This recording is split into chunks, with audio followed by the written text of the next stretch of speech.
So let me pull a thread from the prior panel. Dr. Rice spoke about the issue of the millennial challenge, which essentially is predicated foreign aid upon good governance, where we were investing our aid. As a former HUD secretary for President Bush, I remember the disillusionment and the disappointment of the investment that the federal government had made in Detroit. The governance was not working.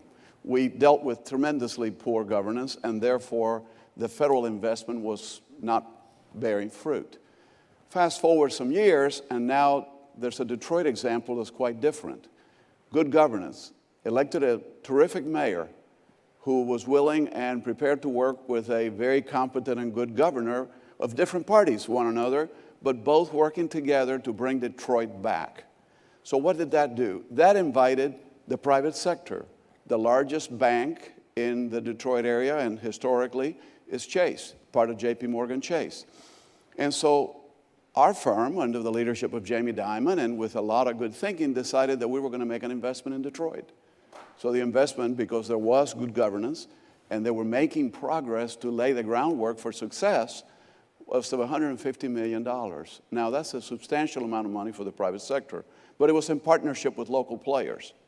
And so what the process was to try to build economic development so that then there can be the conditions, Wes, where education can flourish, so that there can be, in community development, job training so that they can be prepared for the jobs of tomorrow, so that there can be CDFIs, community development financial institutions, that could lend money to local entities that were not bankable by the traditional banking system. So there was a chicken and egg problem. You couldn't get them started with a little corner business so they could revitalize an area that was dilapidated and abandoned because they weren't bankable. So if you go through the CDFIs, and we finance the CDFIs, so they could then in turn provide the financing for these community businesses that were beginning to flourish, you create a cycle. So you're providing a potential for a job, you're dealing with the educational component through retraining and workforce training, essentially training for the skills of tomorrow to fill the gap in jobs that are available, but for which a lot of the workforce is just simply not trained. And in doing all of that, begin to recreate a narrative where people wanted to come back into the dilapidated and abandoned areas of Detroit and begin that cycle. It has been successful enough that now we're looking to other communities, Chicago and other places, Baltimore probably be involved as well, to where we can make that kind of investment, but in partnership with the non-for-profit, the governmental institutions, and the private sector, all working together. To me, from my long ago experience as a local mayor and everything else, that is the key to making it all come together. You've got to get all these institutions pulling together, working together, and creating the kind of conditions that can then allow a child to go to school and to flourish.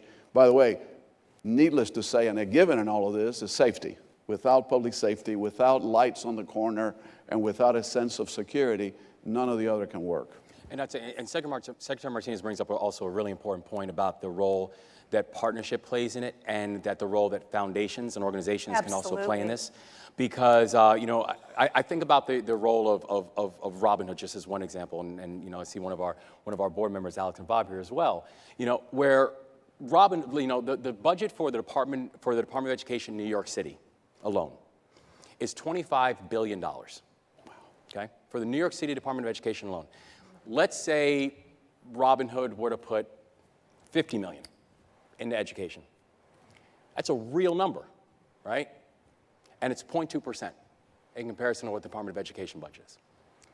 The point is that there are innovations that we can support. There is risk capital that foundations and philanthropies can play to essentially de-risk investments, to essentially present things that you can say, this thing is working.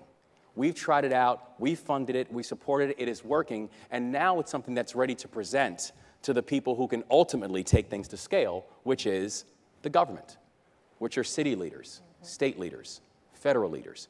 And so there's an interesting marriage that then does take place with all these different partners, where part of the role is for each partner to understand, what is your role?